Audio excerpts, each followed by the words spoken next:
Puss in Boots. A miller died, leaving 3 sons to divide his fortune. Among them, the eldest took the mill and the land around it.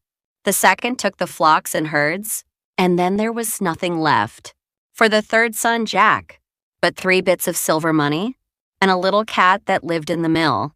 "This is all very well," said Jack. "and the cat is a fine little cat and can feed on the mice it catches. But I do not see how I am to live on 3 pieces of money." "Oh," answered his brothers. "you will have to start out in the world and do the best you can for yourself." Jack took the little cat and started out. "Do not be uneasy, master," said the little cat. "You have 3 silver pieces. Take them and buy me a little pair of boots and a bag, and I will make your fortune for you." Jack did not like to spend his money on a pair of boots for a cat, but he knew he was a wise little animal, so he did as he said. He went to a tailor, and for the 3 pieces of silver, the tailor made him the prettiest pair of little boots that ever were seen. And when Puss drew them on, they fitted exactly. The tailor also gave Jack an old bag that lay in the corner, and for which he had no use. Puss led Jack off into the country, and then he bade him sit down by the roadside and wait for his return. The little cat ran off into a wood nearby, where there were a great many rabbit holes, and there he managed to catch 2 fine fat rabbits. He put the rabbits in the bag and trotted away in his neat little boots until he came to the king's palace.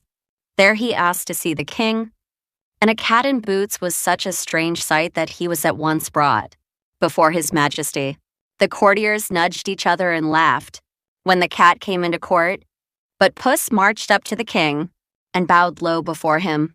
"Your Majesty, my master, the Marquis of Carabas, has sent you a present of these 2 fine fat rabbits for your supper," said he, and he took out the rabbits and presented them to the king.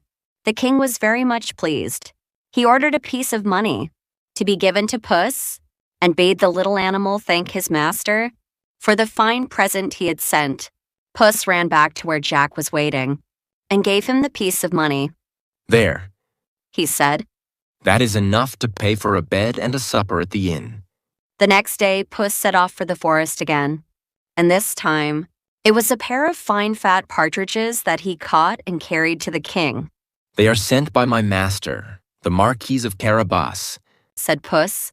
Again, the king sent his thanks to the Marquis and gave Puss a piece of money, which the little cat carried back to his master, and it was enough to buy Jack food and lodging.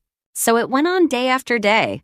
Every day, Puss caught some fine game in the forest and took it to the king with the compliments of the Marquis of Carabas. And every day the king thanked the cat and gave him a piece of money. The king began to wonder who the Marquis of Carabas was and where he lived.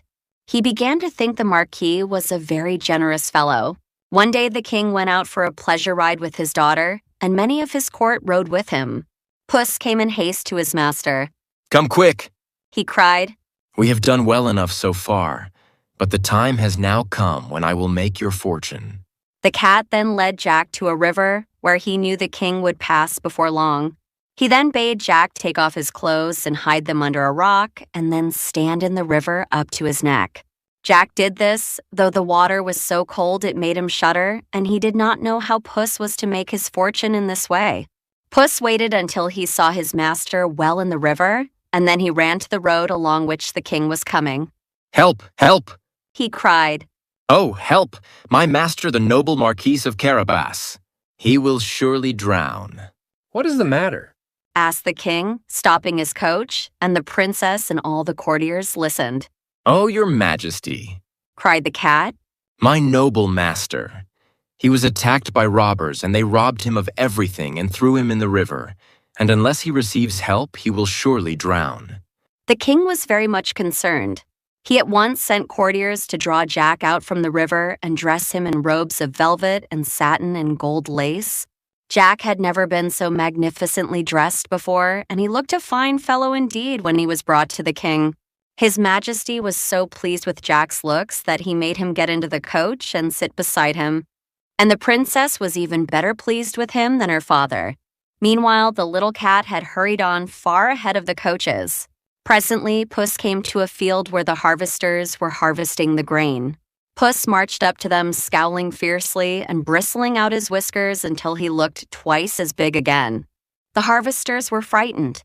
"Listen, men," cried Puss. "the king will soon come by this way with my master, the Marquis of Carabas riding beside him. If he should ask you to whom this grain belongs, answer that it belongs to the noble Marquis of Carabas. If you do not do this, you shall be torn into pieces and the shreds thrown into the river." The harvesters were more frightened than ever. They promised to do exactly as the cat bade them. Then Puss ran on until he met a drover driving a great herd of cattle. Him too he frightened so that he promised if the king asked him to whom the herd belonged, he would say to the noble Marquis of Carabas. A little farther on, the cat met a shepherd with his sheep, and he also promised to say his flocks belonged to the Marquis of Carabas. So it went on. It seemed as though everything was to be claimed by the Marquis of Carabas. Now all these things really belonged to an ogre who was very rich and fierce and strong and terrible.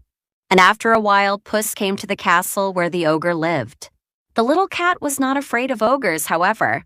He made his way into the castle and ran along into one room after another until he came to where the ogre was sitting. When the ogre saw the little cat in his fine, shiny, creaking boots, he was so amused that he laughed aloud. He had never seen such a sight before. "And where did you come from, my fine little cat?" he asked. "Oh, from over the hills and far away. "And what do you want here?" I only wanted to see you because everyone says you are the strongest and most wonderful ogre in all the world." When the ogre heard that, he was much pleased, for he was very vain. "Well, and now you have seen me, what do you think of me?" he asked. Oh, Puss thought he was a very wonderful ogre indeed. And was it true that he had magic powers too? Yes, the ogre had magic powers. "Can you change yourself into animals if you choose? A lion or an elephant, for instance?" asked Puss. "Oh yes, that was easy enough." "I should like to see you do that," said the cat.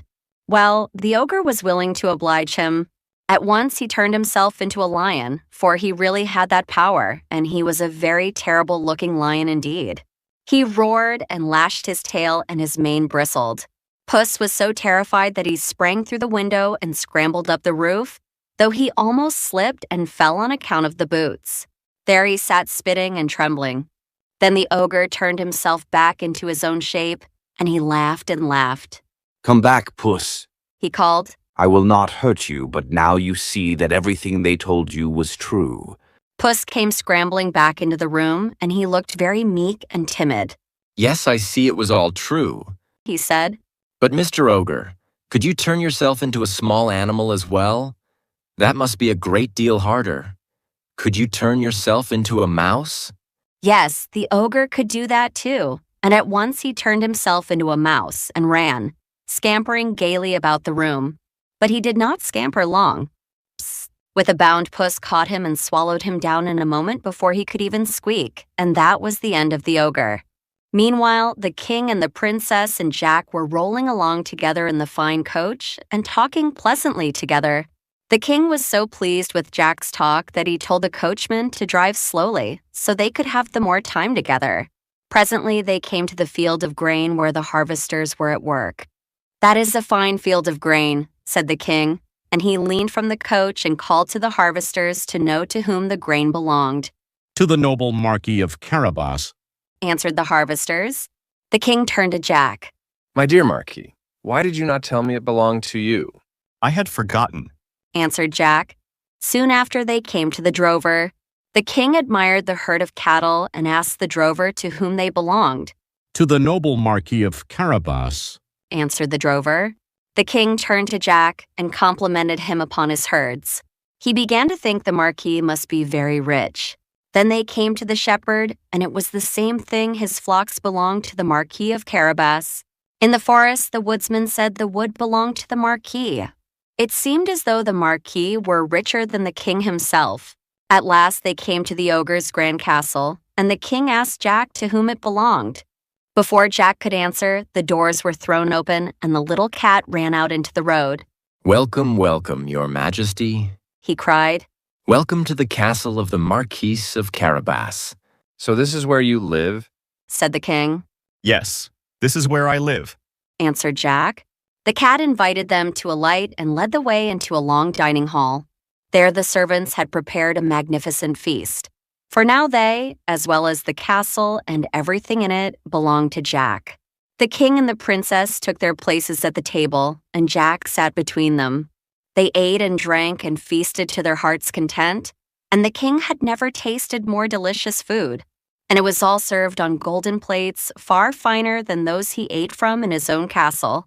At the end of the feast, the king turned to Jack and said, My dear Marquis, you must be a very rich man. I am so rich answered Jack. that I really do not know how much I have. It seems to me Said the king. that you ought to marry a princess, for no everyday girl would do for you. Yes, Jack would like to marry a princess, but it would have to be the right princess, Then how would my daughter do? asked the king. At that, Jack was ready to jump out of his skin with joy, for the princess was so sweet and pretty that he loved her already. Yes, she would do better than anyone else in the world. And the princess did not say nay. So Jack went back with the king and the princess to his own palace. And then the princess and Jack were married and lived happily ever after. The little cat lived in the palace with them, and always the softest cushion and the warmest corner by the fire were left for him. As for Jack's brothers, when they heard of the good fortune that had come to Jack, and how he had won a princess for a wife, they wished they had kept Puss and given him the mill and the flocks and herds. My father left me just a cat. No gold, no land, imagine that. But then he spoke with clever eyes. Just give me boots and watch me rise. Puss in Boots, he's not just fluff. Smart and sly and super tough.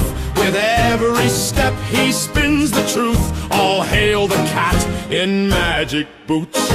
He caught a rabbit, caught a quail, and sent them off without fail. To the king he cried with pride, from my master noble, kind, and wise. Puss in Boots, he's not just fluff. Smart and sly and super tough. With every trick he changes fate. A peasant boy becomes so great. He tricked an ogre with a grin, took the castle, moved right in. Now I wear a noble crown, thanks to Boots and Whiskers Brown. Puss in Boots, my lucky charm, with tiny paws and endless charm. He made a dream come true one day. Long live the cat who saved the day.